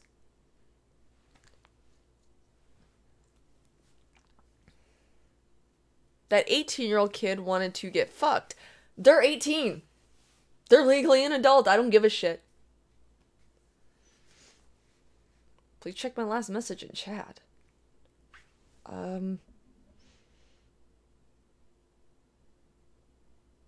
No. I'm not quoting Dodgeball. I'm sorry.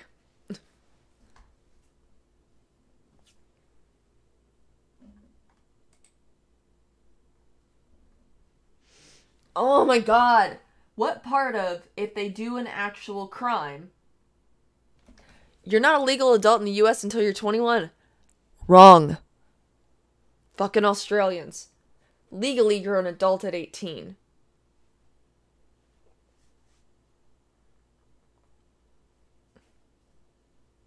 Please don't try and tell me the rules of my own country. Just because you can't drink until you're 21 doesn't mean you're not an adult. You're equating drinking to adulthood, and most of us start drinking long before the legal age.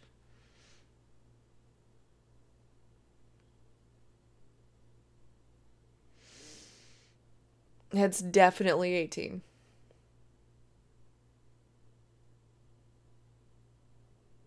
Drinking beer does not equate to being an adult, you dumb fuck.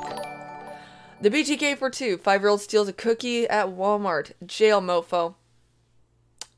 I don't think jail, but I definitely think maybe, USA, what a stupid country. You can swallow cum at 18, but not beer until you're 21. Who gives a shit? You don't even live here. Fuck off.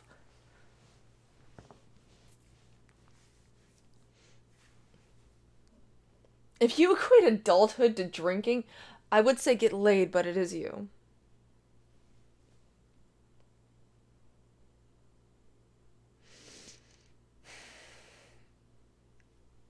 Hi, Brian.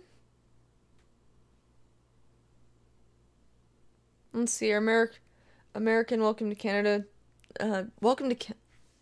American come to Canada to drink at 18.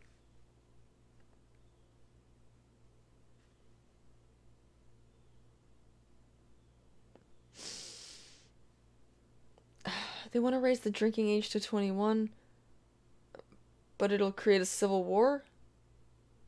I'm guessing you mean in your country?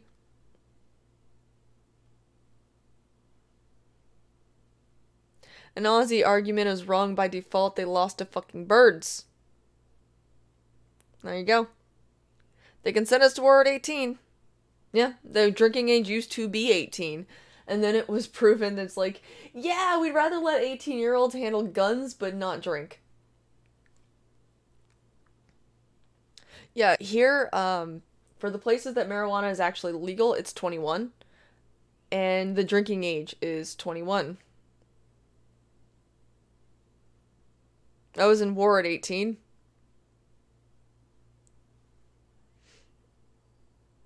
Now we're going to be talking about this.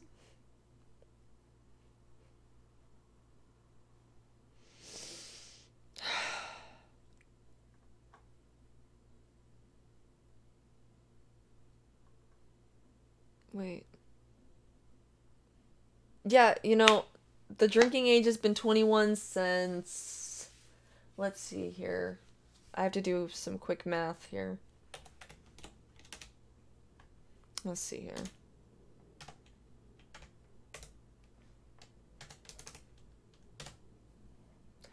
Since about the 80s? I want to say, like 82?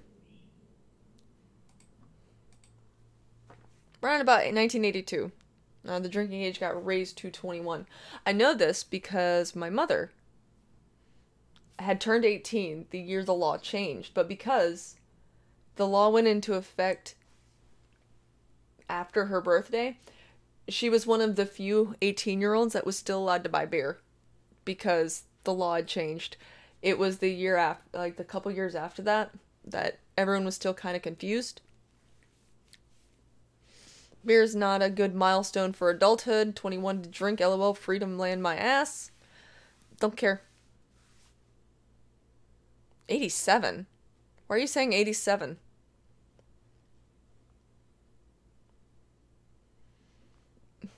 So, you're still an adult at 18. No, it was raised, the same year my mom turned 18. Which was 82. And she remembers this because she was rubbing it in her friends' faces that she was born before the law, like, she turned 18 before the law went into effect. So, legally, she was allowed to buy beer, like, from 18 onwards. Nope says, go buy an AR-15 in your country. After you do that, you can come back and talk to us about freedom. America, the only country where you need a permit to do everything except act in porn. Free country, my arse. Fuck off, God bother. You can't even buy guns. And you lost a war to birds. Jesus fucking Christ. Oh, also, it's illegal for you to not vote. You get fined if you don't. Once again, lost a war to birds. Koalas are disgusting.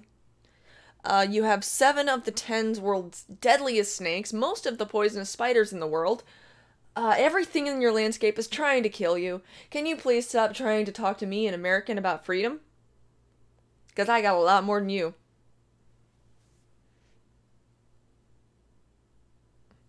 I don't fucking know. I'm going by rumor and speculation.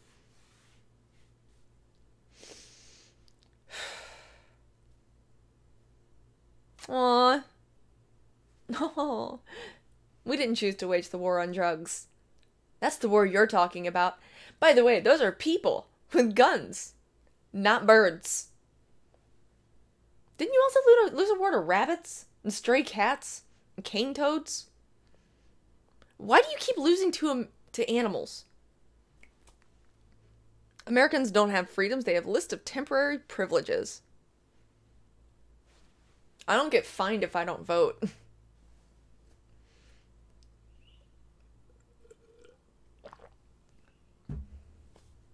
In his defense, I believe Australia kills everyone because it's trying to kill Akage. MK Thales says fix my name. No. So Godbrother owns illegal guns? Yeah, I actually have no idea if guns are actually illegal or not over there, but I knew they have a lot more restrictions than we do.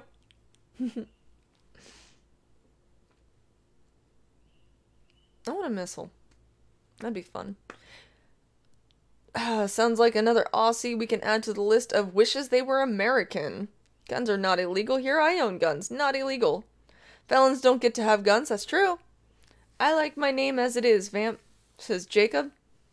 Can I God bother? I'll let him go. Because otherwise he's just going to yell in my Discord. Can...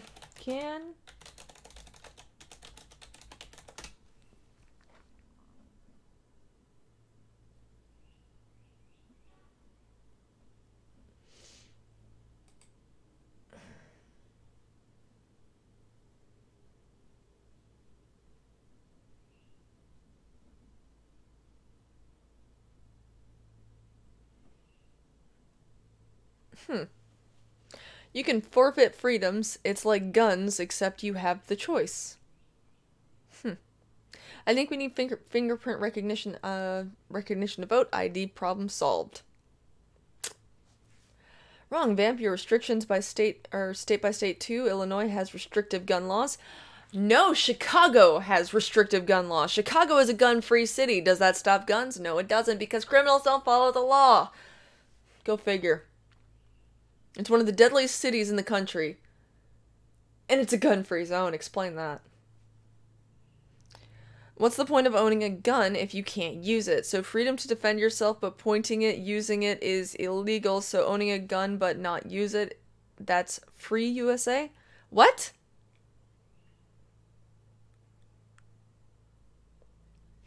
What are you talking about? Did I miss something? Did I seriously miss something?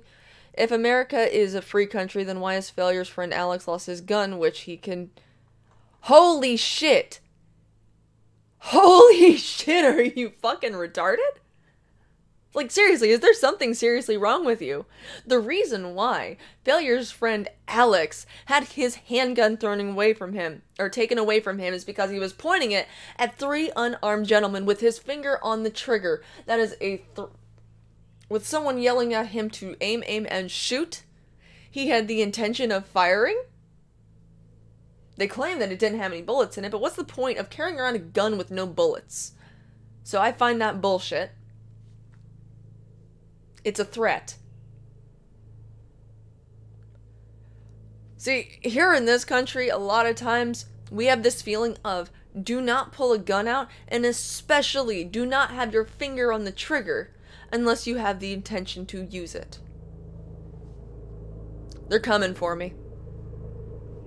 The BTK for 2 Chicago gun laws have almost all been overturned. What is the point of having a gun if you can't use it? Like, point it at a person and fire the thing? Why bother having one if you can't use it? I love test flights. God, you're fucking dumb. He committed a felony. Felons don't get to carry a gun. They kept his gun as evidence. So a threat. What's the point of having the gun if you go to use it, you're locked up for threatening a person? He pulled a gun out on unarmed individuals. Are you fucking dumb? A blatant disregard for human life. These guys didn't have guns. These guys weren't pointing guns at him. It doesn't count as self-defense. He was, what is it, like 10 feet away? Pointing a gun at 3 guys. 10 feet away. 3 unarmed people. And then followed them. How is that not a threat? Please explain that.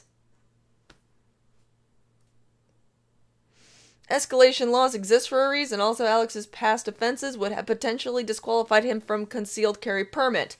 Godfather, so basically you're okay if Twink Alex had missed and hit some pregnant mother, some kid sleeping in their house. The logic is flawed. Alex was a walking armory at that point, if he pulled out a rocket launcher out of his pocket, I wouldn't have been surprised. The only thing I aim guns at are bears. Fuck bears. I'm getting a nice SAA revolver. Good for you, High Noon.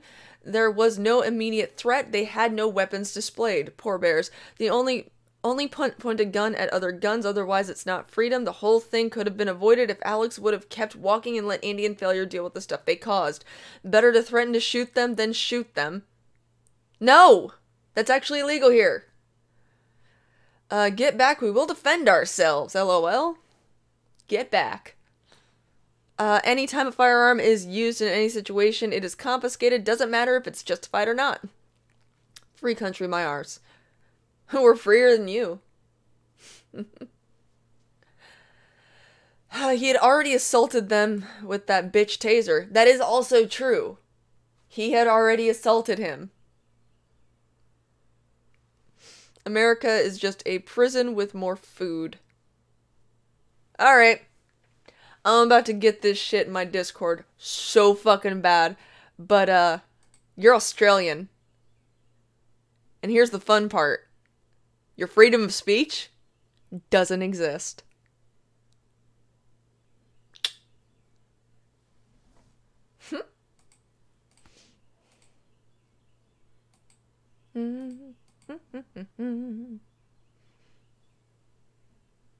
Let's see here.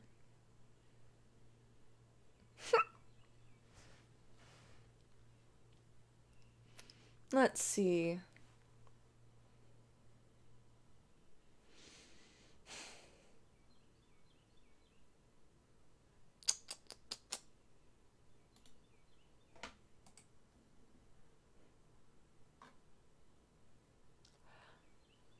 That's disgusting.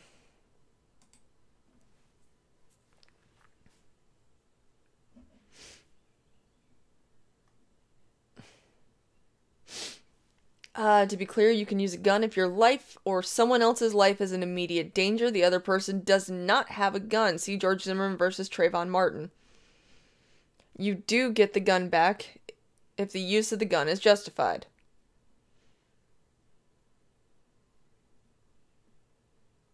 Also, it's Australia. Everything there is trying to kill you. It rains spiders. Dingoes eat babies, for fuck's sake. Strange. I was gonna read, like, maybe one more before I dipped for the day.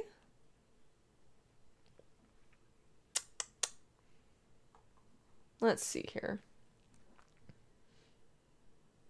I was gonna read, like, actual... Okay, everyone's been talking about it, but, I'll do this one because... it talks about Farage. Are there pictures of Sargon, too? Nigel Farage was today pelted with a milkshake while on the election trail in Newcastle. The Brexit Party leader was left soaked after being hit with the drink in front of a jeering crowd. God damn it, my scroll button doesn't work. Furious Mr. Farage could be heard ranting complete failure, adding, "You could have spotted that a mile away, and how could this happen?" as he was whisked away by his security. He later tweeted, "Sadly, some Remainers have become radicalized to the extent that normal campaigning is becoming impossible. For civilized democracy to work, you need the loser's consent. Politicians not accepting the referendum results have led us to this. Members of the public were filmed laughing as Mr. Farage was led away, covered in what believed to be a Five Guys banana and salted cream flavored milkshake. It was the latest attack on politicians and public figures using milkshakes, with Tommy Robinson and UKIP candidate Carl Benjamin both targeted with drinks in recent weeks. Labour supporters and Remain fanatic Paul Crowther, 32, claimed that he was the man behind the attack, saying he didn't regret his actions. Standing in handcuffs outside the Waterstones bookshop, Crowther from Thockeray, Newcastle, added, "I was quite looking forward to the milkshake, but I think it went on a better purpose. Mr. Crowther's... I can't pronounce... I keep wanting to say Crowfather, and I realize I'm not playing Darksiders. Mr. Crowther, who works for Sky, said he hadn't realized Mr. Farage was in the city today after thinking it was an MEP at the city center walkabout. He explained, "I didn't know he was in town. I thought this was my only chance. It's a right of protest against people like him. The bile and racism he spouts about this country is far more damaging than a bit of milkshake into his front." He was later seen being led from the scene and put in a police van by police community support officer. Northumbria police this afternoon confirmed a 32-year-old man had been arrested on suspicion of common assault. Sadly, Nigel Farage tweeted, "Sadly, some Remainers have become radicalized to the extent that normal campaigning is becoming impossible. For a civilized democracy to work, you need the loser's consent. Politicians not accepting this referendum results have led us to this." A bunch more pictures. The Mad Brewer says, "I fucking did it. It was Farage. I can't believe I did it. I got my milkshake and coincidentally there's a Brexit Party march." The man shared a photograph of a milkshake claiming to be one behind the attack on Farage. Of course, he's a neckbeard and wearing a Game of Thrones t-shirt. Mr. Crowther had earlier shared a photograph of the milkshake on social media saying, "I got my milkshake and coincidentally there's a Brexit Party march." He later posted, "I fucking did it. It was Farage. I can't believe I did it." The social media account includes a stream of anti-Brexit posts, including an article about how protesters pelted UKIP MEP hopeful Carl Benjamin with a milkshake. He also shared a link to an article about Nigel Farage entitled "No More Mr. Nice Guy," asking, when exactly was Farage a nice guy? The account also shared links to articles claiming that 53% of the British public want a second EU referendum. More than two-thirds of Newcastle turned out to vote in the 2016 referendum, which with 50.7% voting Remain and 49.3% voting Leave. Mr. Farage is today in the middle of a whistle-stop tour in the UK with Brexit Party candidates standing in the European elections. It is unclear whether Mr. Crowther will face further action after his arrest. If cops take it further, he could be charged with common assault despite not actually touching Mr. Farage. It is the lowest level of assault that is possible to be charged for. The offense carries a maximum penalty of 6 months in prison and or a fine. What is the law of throwing a milkshake at a politician? This afternoon, 30-year-old man charged with arrest of charged with common assault after a milkshake was thrown at Nigel Farage. This is when a person assaults another person, whether intentionally or recklessly, or commits battery, even without an injury. You can be charged with the offense without actually touching another person. It is alleged to have happened to Mr. Farage. This is the lowest level of assault that is possible to be charged for. The offense carries a maximum penalty of 6 months in prison and or a fine. However, he could just be let off with a caution. Today's attack is the latest high-profile figure to be targeted with milkshakes. Far-right hothead Tommy Robinson had two chucked at him 2 days while he was campaigning it to be the MEP in Bury and Warrington. His cronies then jumped on top of the aggressor and punched him. The man who threw the milkshakes over him said he got death threats afterwards too. UKIP candidate Carl Benjamin, who joked about raping a Labour MP, no he didn't, was also attacked with a milkshake. In another attack on politicians in 2001, John Prescott punched a protester in Rhyl, North Wales, after he flung an egg at him. Then Deputy Prime Minister hit Craig Evans in the face after the 29-year-old threw the projectile while he was on a visit to the town. No action was taken against either of the men, though both were questioned by police. The milkshake incident comes today despite McDonald's branch of Edinburgh posting signs saying milkshakes and ice cream would not be for sale ahead of the Brexit Party rallies. The fast food chain claims police had asked them not to sell shakes or ice cream to stop any embarrassing splatters. Northumbria police today confirmed to The Sun Online that no milkshake ban had been placed in Newcastle. Mr. Farage ruled out teaming up with Boris Johnson for an election pact because he backed Theresa May's deal. The Brexit boss claims he no longer trusts Bojo after the top Tory turned and voted for the withdrawal agreement in March. Conservative Brexiteers have called for a pact between the two parties so that they don't run against each other in the next election. There are worries about splitting the pro-Brexit vote and letting Jeremy Corbyn into number 10. The former UKIP leader is on course to virtually wipe out the Tories, according to the shocking new poll by the Sunday Mirror. 9 out of 10 Brexit Party voters choosing him on Thursday promised to also do so in the general election, which could leave just 2 Conservative MPs in Parliament. The decision to hold a European election came down to the delay in the UK not exiting the EU until October. In 2010, Farage escaped serious injury after the two-seater plane crash landed in Northamptonshire,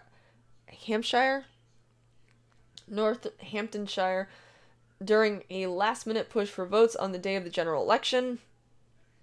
More milkshake pictures. And that's the end of it. Okay. Alrighty.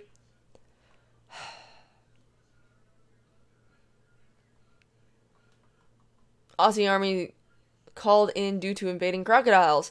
United Kingdom of America now. Muslim throw rocks at Tommy Robinson. He works for Sky? Carl getting hit with a fish was pretty damn funny. Right to assault someone. Right. Hope he enjoys his prison milkshake. Aussie PM hit with dildo a couple years ago. Australia and its cities were already on a historical map of the world 5 years before Australia had been discovered. Strange but true. He did it for his wife's immigrant boyfriend. Discussing politics in Europe is like discussing politics in the Congo. Who cares? It's lost and animals have control. This is all Burger King's fault. They said it's okay to throw milkshakes at people. You can assault someone with a bat without actually touching them. Tommy Robinson isn't far right. Who is far right? It's okay to like vanilla milkshakes.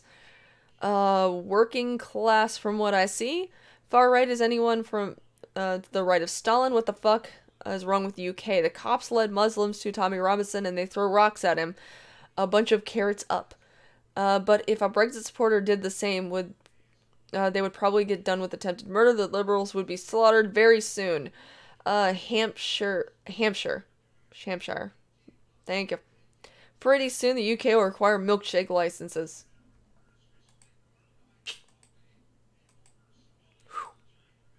I think I can get that. I think I got all that pretty quickly read.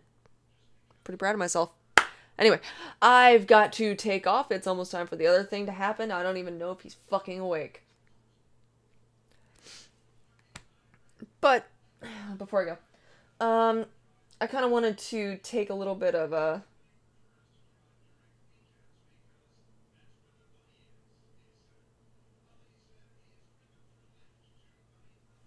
let me see here.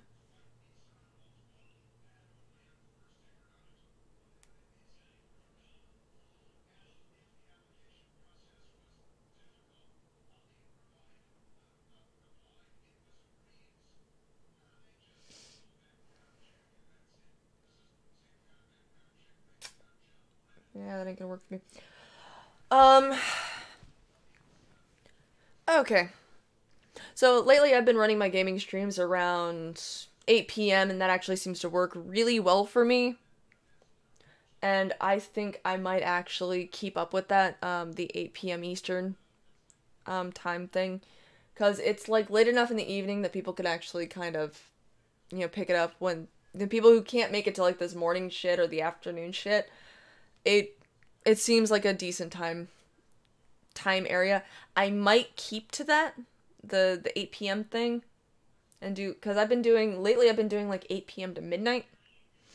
I don't know, it seems to be working pretty decent, and it fits in with my schedule, and I can still stream for like 4 hours or so and like stay up till midnight and still get to bed with enough time to, get up, do this if I'm gonna be doing this. So I don't know, I still got some things I gotta work out with that one, but I think that might be pretty decent. You see you later, Vamp. Death to the rest of you humans. The pronunciation. But anyway, I'd like to thank everyone who came out this morning for a Monday that I actually made it. Thank you everyone who donated. Thank you everyone who watches later. Thank you everyone who shows up to the freaking gaming streams. Could I get a link to your Discord? I don't have that public right now. But anyway, I'm gonna peace the fuck out. I will see everyone either over on the Kumite or later on tonight, possibly. But I hope everyone has a great rest of your day. If you don't watch any of the other shows, that's fine. Have a good one. Take it easy.